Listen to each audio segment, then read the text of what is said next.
Nous voici près du Tokyo Skytree, qui est la plus grande tour de Tokyo. Je suis pas encore allé tout en haut, mais je vais y aller bientôt. Donc comme ça, vous allez pouvoir découvrir un petit peu Tokyo, voir un peu à quoi ça ressemble.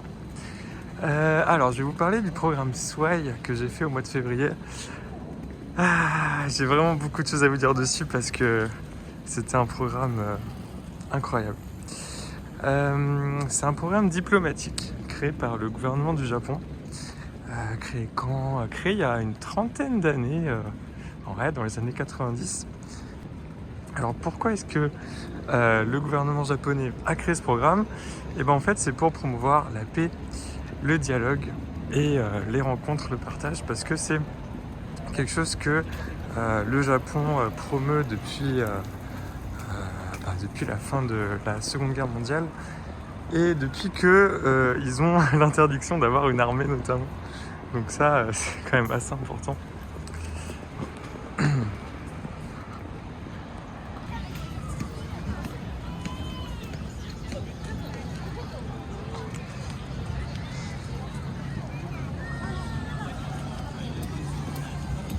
Voilà à quoi ressemble un parc au Japon avec les sakuras, c'est hyper bondé. Bon, alors, le programme SWAI, c'est un programme vraiment exceptionnel parce qu'en fait, vous êtes pendant un mois avec des jeunes de 15 pays différents sur un bateau et on a fait le tour du Japon pendant un mois, c'est vraiment exceptionnel. Donc, c'est fou. Alors, je vais vous raconter ce que j'ai appris. Non, je vais d'abord commencer par ce qui m'a plu, ensuite ce que j'ai appris, et puis quelles recommandations je peux vous faire, surtout si vous souhaitez participer vous aussi à ce programme. Donc il y a pas mal de choses à dire. Alors, programme vraiment fou, parce qu'en fait, pendant un mois, on est hyper immergé dans le truc. Vous êtes avec des jeunes donc, du monde entier, c'est-à-dire Amérique latine, Europe, Moyen-Orient, il y avait l'Inde aussi, la Nouvelle-Zélande, enfin voilà, plein de pays hyper variés, d'origines très différentes. Et en fait, ce qui est fou, c'est qu'on est tous hyper immergés dans le programme pendant un mois. Et en fait, hyper immergé, ça veut dire que tout le monde est disponible pour faire des rencontres et partager et faire des amitiés, quoi. Et ça, c'est incroyable parce que même dans votre pays, en tout cas, moi quand je suis en France, je suis pas forcément tous les jours disponible pour me faire des amis, pour partager ce que je fais, etc. C'est quand même pas hyper évident de se dire tous les jours, je vais aller sympathiser avec les gens. Mais là, pendant un mois, tout le monde est vraiment hyper dispo pour partager.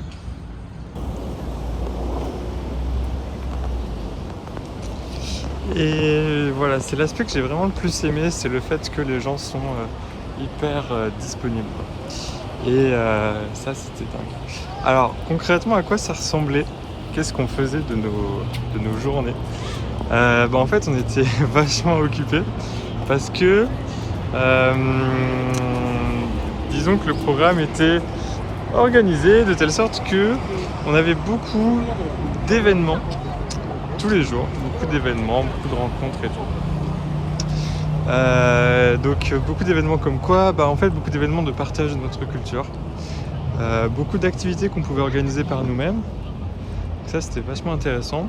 Et beaucoup de groupes de discussion, notamment groupes d'activités. L'un des aspects principaux du programme, c'était les groupes de discussion. Où en fait, on était mis dans des groupes qui traitaient d'un thème de développement durable. Donc moi, notamment, j'ai été dans le groupe lié à l'éducation. Donc on était une quinzaine dans ce groupe et on avait souvent des sortes de cours animés par un facilitateur pour réfléchir à des sujets autour de l'éducation dans le monde, des solutions qu'on peut apporter notamment au Japon. Et ce que j'ai énormément aimé dans ces groupes de discussion, c'est que c'est le rôle du facilitateur en fait. Et le rôle du facilitateur, je trouve qu'il était vraiment exceptionnel. Parce qu'en fait, un facilitateur, c'est une personne, c'est pas un prof, c'est une personne qui est là pour faciliter les échanges entre les personnes. Donc, qui va organiser des activités, organiser des discussions et inviter à prendre la parole. Et j'ai trouvé ça fantastique. Nous, notre facilitatrice, c'était quelqu'un de vraiment, vraiment exceptionnel, qui était professeur dans les prisons pour hommes en Nouvelle-Zélande et qui a eu beaucoup d'engagement humanitaire dans l'éducation. Et elle essayait de nous faire prendre la parole sur ces sujets-là, de nous faire réfléchir à qu'est-ce qu'on peut trouver dans nos pays en termes de politiques d'éducation qui peuvent être intéressantes, qui peuvent être des solutions pour les différents pays, pour les différentes communautés. Et ça, franchement, c'était fou, quoi. C'était vraiment... c'est dingue. Enfin, j'ai du mal à vraiment expliquer parce qu'en fait, c'était pas... cette dame, c'était pas un prof.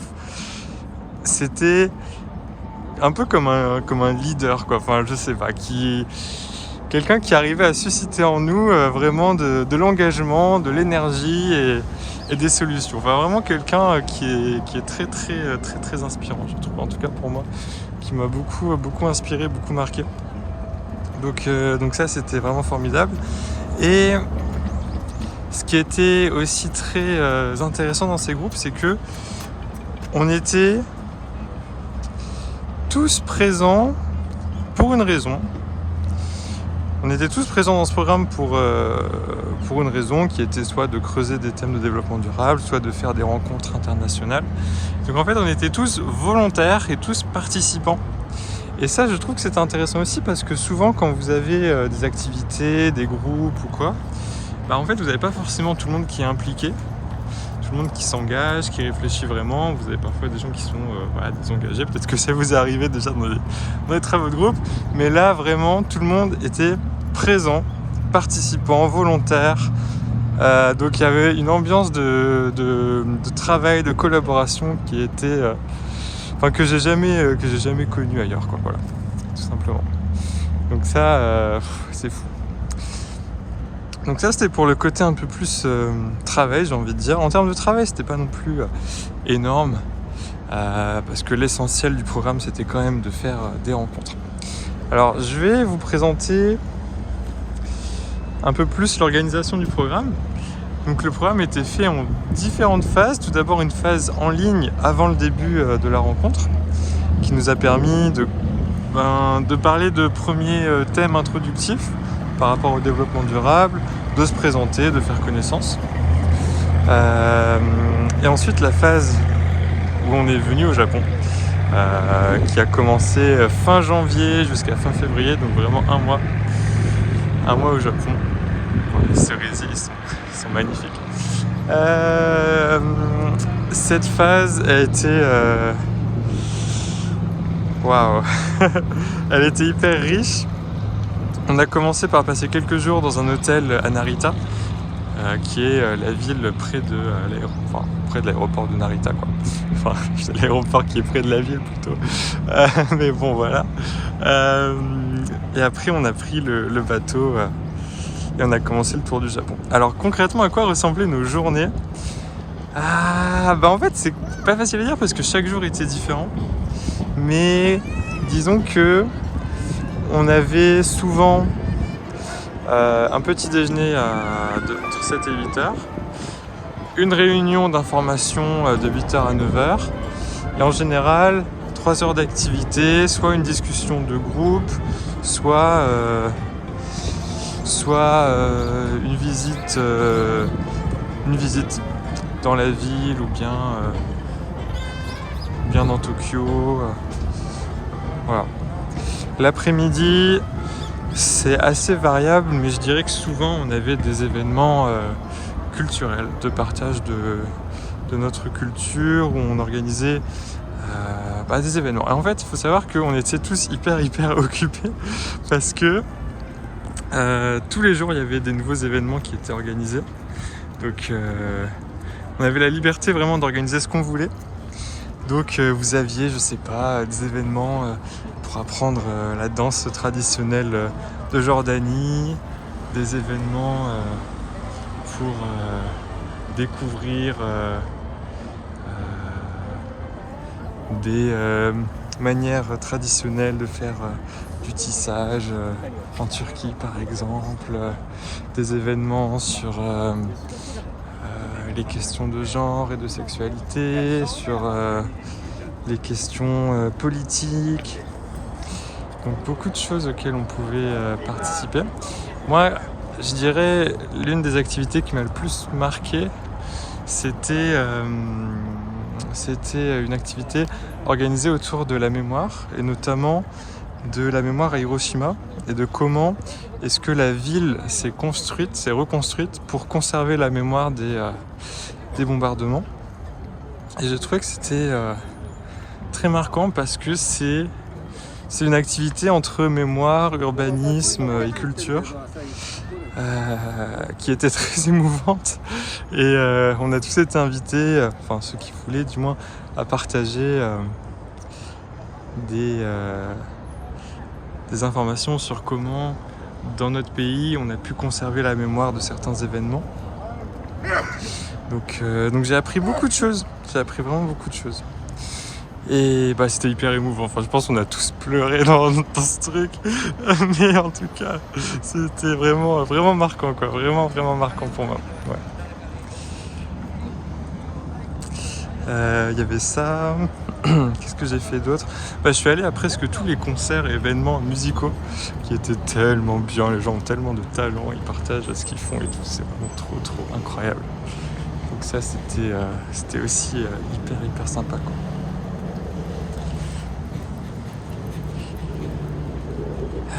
Je pense que je vais monter sur le pont pour traverser. Je vais essayer de faire ça. Donc ça, c'était les événements avec les autres participants. Et je pense, ce qui m'a vraiment marqué, en dehors de tous ces événements, toutes les choses qui étaient organisées, et des visites aussi, je vais reparler des visites. Ce qui m'a vraiment, vraiment, vraiment marqué, c'est à quel point les gens étaient disponibles pour partager. Et à quel point tout le monde était dans un état d'esprit de rencontre et d'ouverture. Vraiment d'ouverture. Alors ça se traduit comment ? Par exemple, quand vous êtes à la cantine, en fait, vous allez vous asseoir à côté de n'importe qui et vous allez parler pendant 2 heures et avoir une discussion mais passionnante sur vous, votre pays, votre culture, vos activités. Parfois vous allez trouver des gens qui ont les mêmes centres d'intérêt que vous. Moi j'ai trouvé pas mal de gens, même pas mal de Japonais qui étaient intéressés par l'entrepreneuriat. Donc on a parlé de pas mal de trucs, de comment ça marchait pour eux, ce qu'ils faisaient et tout. Donc c'était vraiment hyper riche.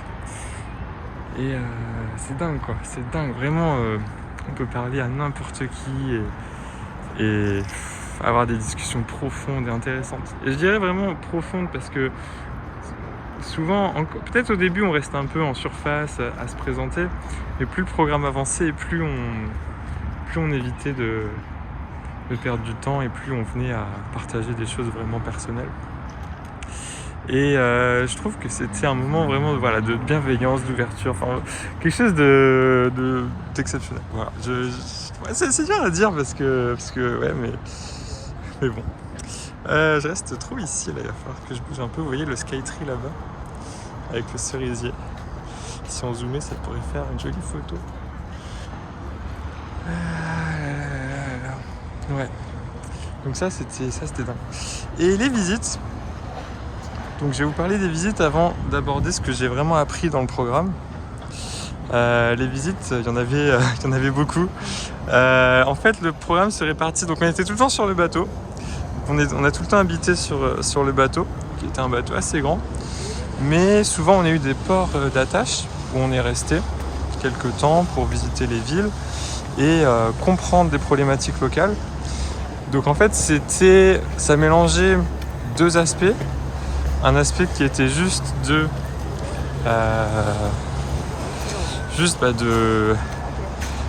visite de culture. Donc juste juste le fun.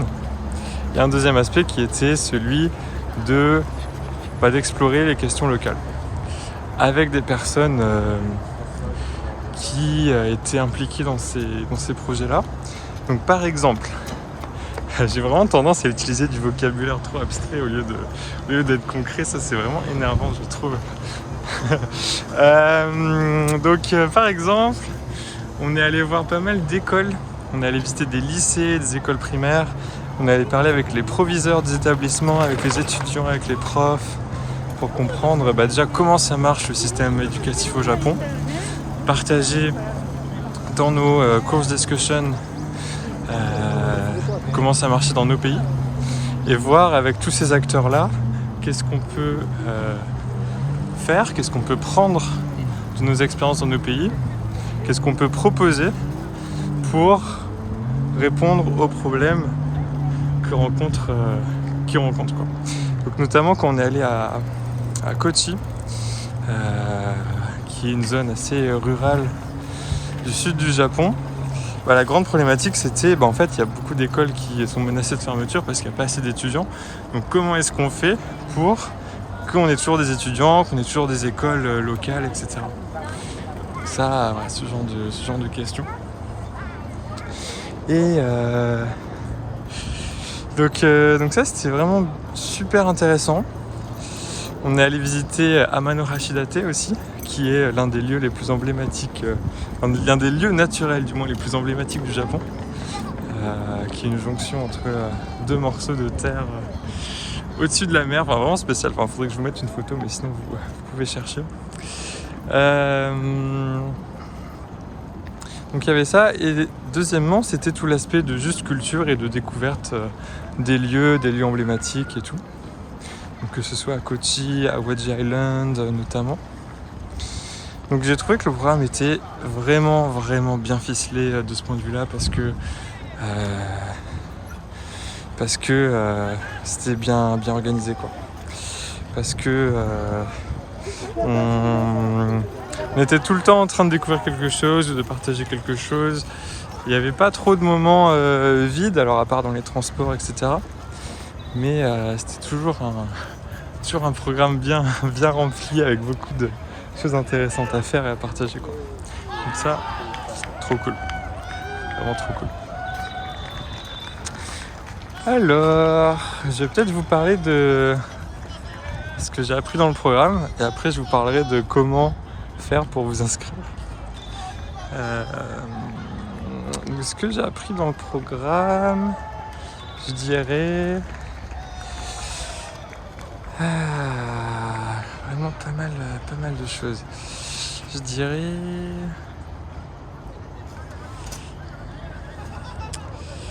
premièrement, j'ai vraiment compris ce que c'est que la différence de culture, parce qu'avant j'avais pas bien compris et je pense que c'est compliqué. En plus je l'ai compris vraiment à la fin du programme. En fait, quand on parle de différences culturelles, souvent on parle de choses un peu apparentes, de comment on s'habille, comment on se comporte. Mais en vérité, je trouve que la différence de culture, c'est très profond parce que c'est lié à notre interprétation des choses, notre interprétation des signes. Et en fait, on n'a juste pas le même répertoire d'informations. Et il y a certains actes, certains mots qui vont être lus d'une manière différente. Et donc ça veut dire que la communication est vraiment compliquée parce que quand on pense dire X, en fait, l'autre personne comprend Y. Même quand il s'agit d'un même mot et qu'on parle tous les deux en anglais. Et ça, il m'a vraiment fallu du temps pour le comprendre parce que c'est difficile quoi. Parce que c'est difficile et parce que dans la communication on s'en rend pas forcément compte parce que comme on essaie de partager, comme on essaie d'échanger, d'être bienveillant, on se rend vraiment pas forcément compte de à quel point ce qu'on dit ou ce qu'on fait peuvent être hors sujet quoi, par rapport à la personne qui nous écoute. Donc que ce soit notamment le rapport au toucher. Il y a des cultures où on va juste jamais toucher les gens, même si c'est nos amis, même si c'est juste pour faire un câlin ou quoi. Enfin vraiment ça ne se fait pas. Et ça peut être surprenant. Ou même dans le vocabulaire, dans les mots qu'on utilise, ça peut être aussi des choses surprenantes. Donc ça, je dirais que c'est une des choses que j'ai appris. Après, de manière peut-être plus concrète, j'ai appris beaucoup de choses sur les cultures des différentes personnes. J'ai pas pu approfondir avec tous les pays qui étaient présents. Mais il y a quelques pays avec lesquels j'ai pu beaucoup échanger, notamment le Japon. Parce que dans le programme, et du coup je sais même plus si je l'ai dit au début de la vidéo, dans le programme il y avait 14 pays participants et une centaine de japonais, donc en fait 10 participants par pays, plus une centaine de japonais. Donc j'ai pu beaucoup échanger, approfondir avec les japonais. Et ça c'était, je pense, une grande chance de pouvoir faire ça parce qu'on a pu parler de beaucoup de choses et le Japon c'est un pays qui est si différent, quoi, si compliqué dans plein d'aspects. Donc ça c'était vraiment c'était génial d'avoir ces moments de partage. Donc les autres cultures aussi. Par exemple, je me suis faite une super amie mexicaine qui s'appelle Brenda, qui travaille à l'UNESCO. Et on a beaucoup parlé d'éducation tous les deux. En fait, comme on a une expérience très différente de l'éducation, puisque moi j'ai fait le parcours prépa, grande école, etc. en France, qu'elle elle est au quotidien dans des écoles primaires, des collèges au Mexique, où les problématiques c'est pas les mêmes, quoi. C'est plus comment tu peux amener tes enfants à l'école, comment tu peux éviter qu'ils se retrouvent dans des gangs, etc. Comment tu peux conserver les traditions locales, etc. Alors que moi, les problématiques que j'ai en termes d'éducation sur la France, c'est vraiment pas pareil, quoi. C'est plus comment promouvoir les filières d'études d'excellence en France.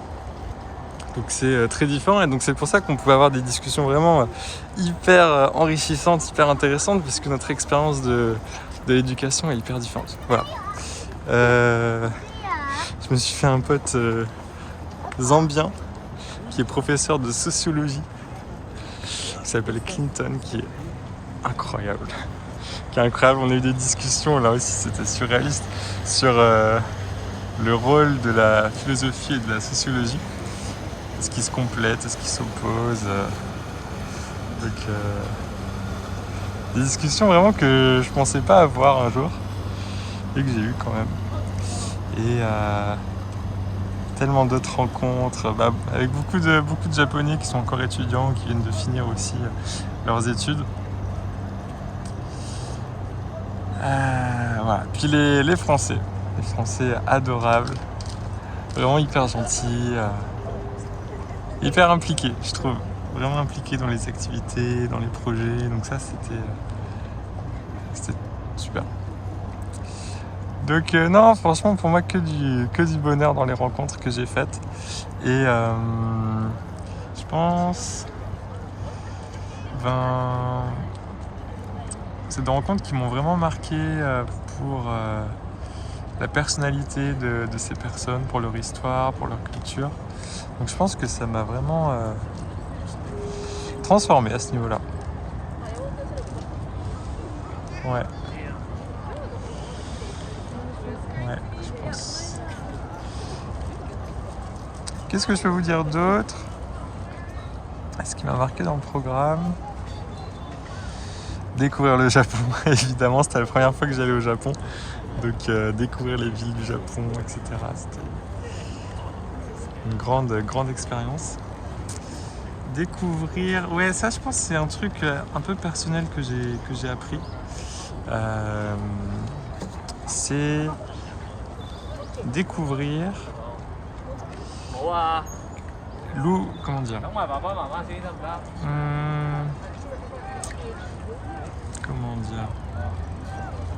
En fait, je pense que j'ai grandi dans le sens où je suis beaucoup plus ouvert à la rencontre, à l'échange, beaucoup plus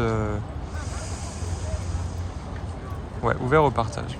Et ça, je pense que c'est un truc que j'ai vraiment appris dans le programme, c'est que en fait, tous les gens que je peux rencontrer, ils ont leur histoire, leur vécu, leurs rêves, leurs cicatrices. Et il faut se rendre compte que y a toujours une histoire derrière une personne et qu'il ne faut pas s'arrêter aux apparences, il ne faut pas s'arrêter au premier ressenti, etc. Faut, je pense, avoir cette, je dirais, générosité d'aller essayer de comprendre la personne et d'aller essayer de partager quelque chose, quoi. Et ça, c'est quelque chose que j'avais pas avant. Et c'est une ouverture sur la rencontre et l'échange et le partage. Et ça, je pense que je l'ai appris dans ce programme. Et je pense que ça me rend beaucoup plus, peut-être, je sais pas trop, peut-être pas à l'aise, mais beaucoup plus, ou alors beaucoup moins, je dirais peut-être stressé par l'aspect social, la rencontre, etc. Moi, j'ai toujours tendance à être un peu introverti, à être un peu stressé par les rencontres. Donc, je pense que ce programme m'a permis de m'ouvrir et d'être beaucoup plus disponible. Voilà, je pense. Comme ça que je le dis. Mais il faut peut-être encore un peu de temps pour que je mette les mots sur tout ça. Donc voilà. Quoi d'autre ? L'ambassade du Japon m'a posé quelques questions, donc je vais essayer d'y répondre. Par exemple, quelle qualité il faut pour être dans le programme, qu'est-ce que je vous recommande, etc. Donc je vais y répondre aussi. Les qualités qu'il faut, je dirais surtout avoir envie d'écouter les gens, avoir envie d'apprendre. Voilà, vraiment avoir envie d'apprendre et ne pas venir avec ses idées préconçues ou avoir envie d'apprendre. Et ça, c'est l'essence même du programme, quoi. C'est vraiment l'apprentissage, le partage, voilà, ça c'est vraiment trop important. Et on s'en rend compte vraiment au quotidien dans le programme parce qu'on discute avec des gens qui sont vraiment différents, d'horizons si différents. Donc au quotidien, c'est un apprentissage, quoi. Un partage, un apprentissage. Donc il y a beaucoup de choses. Voilà. Autre qualité, je dirais, faut être bien organisé, savoir bien organiser son temps, être assez efficace aussi parce qu'il y a quand même beaucoup de choses à faire dans ce programme, beaucoup d'activités. Et en général, on avait quand même souvent des journées très longues où on avait... ça commence à 7h, ça finit à 2h du matin, quoi, parce qu'entre les activités, les discussions, les soirées, ça finit pas, quoi, parce que vous avez toujours des gens à rencontrer qui viennent du monde entier, vous avez envie de partager, d'échanger, donc c'est trop fou, quoi. C'est trop fou, il n'y a pas le temps à perdre. Donc ça me fait penser à une autre des questions que m'a posé l'ambassade, qui était les difficultés que j'ai pu rencontrer dans le programme. Je dirais que c'est vraiment une difficulté que j'ai rencontrée, c'est le fait qu'on soit tout le temps avec des gens et qu'on n'ait jamais vraiment de moment pour soi. Et ça vraiment, c'était pas facile pour moi. Vraiment pas facile pour moi, donc ça fait aussi partie des choses que j'ai un peu apprises sur le tas. C'est que c'est vraiment pas facile d'être tout le temps avec des gens, en tout cas pour moi. Moi j'ai vraiment besoin d'avoir mes moments de solitude, quoi. Donc ce programme était pas facile dans ce sens-là, dans le sens où on était tout le temps avec des gens du matin jusqu'au soir et on n'avait vraiment aucun moment tranquille. Oh, wow. Beaucoup de cerisiers ici. Donc ça ouais, c'était pas facile. Donc il y a eu des moments quand même vers le milieu du programme où j'étais un peu dans le mal, quoi, parce que trop de monde, trop de contact social. donc j'ai dû prendre un petit peu de temps, un petit peu me poser, faire un peu de lecture, voilà. Je pense qu'il faut savoir s'écouter aussi. Mais de toute façon, les gens étaient si bienveillants dans le programme. On pouvait vraiment partager nos difficultés, nos moments de doute. Donc c'était très... je sais pas c'est quoi le mot, pas rassurant, mais... Je sais pas, c'est quoi le mot adapté. Bon, est-ce qu'on va un peu dans la foule? Peut-être aller un peu dans la foule, pourquoi pas. Donc ouais.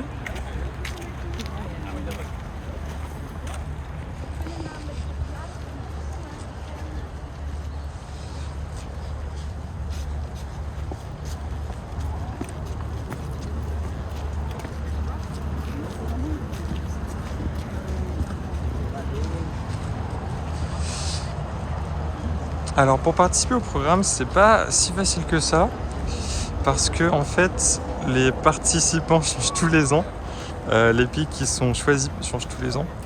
Donc là c'était que la deuxième fois que la France participe au programme en une trentaine d'années, quoi.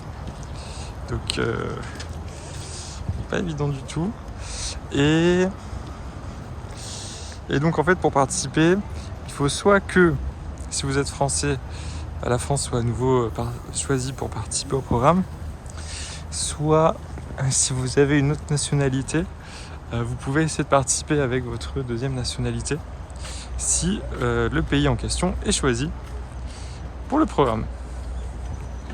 Donc il va falloir se renseigner, aller sur le site de l'ambassade,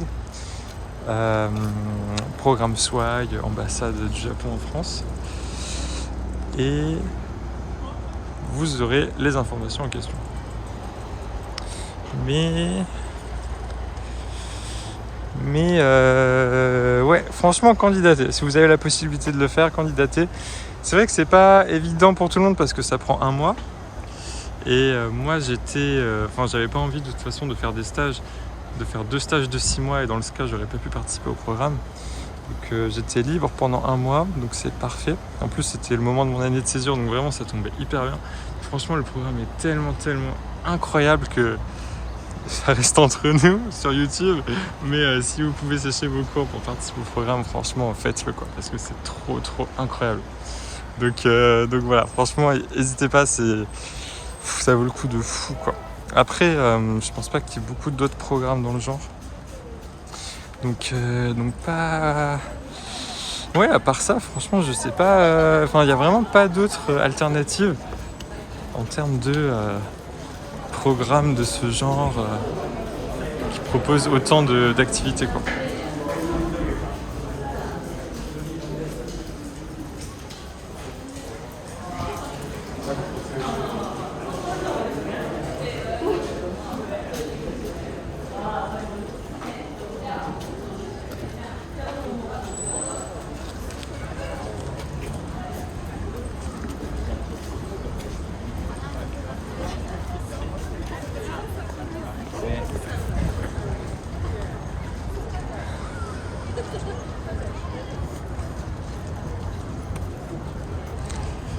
Et voilà.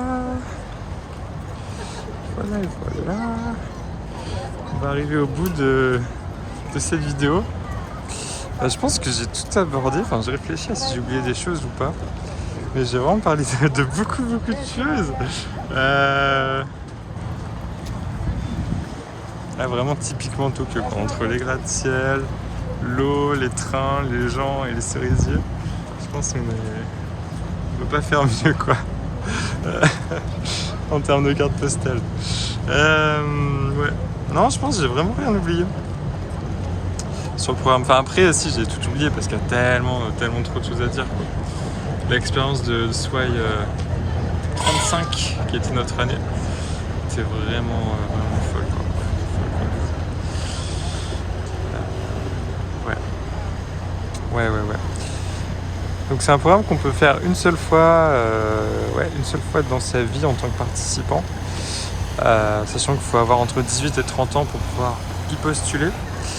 Et on peut toujours revenir en tant que national leader, une personne qui va s'occuper un peu plus de l'organisation de sa délégation. Donc, je pense qu'il y a une ou deux personnes qui avaient déjà participé au programme avant, qui sont revenues en tant que national leader. Donc ça c'est intéressant aussi. Et voilà, je pense que c'est tout. Donc j'espère que vous pourrez y participer si vous en avez l'occasion. J'espère que la France sera réinvitée. Donc voilà, c'est tout pour cette vidéo. Je vous remercie d'avoir regardé et je vous souhaite une bonne journée et à bientôt. Salut!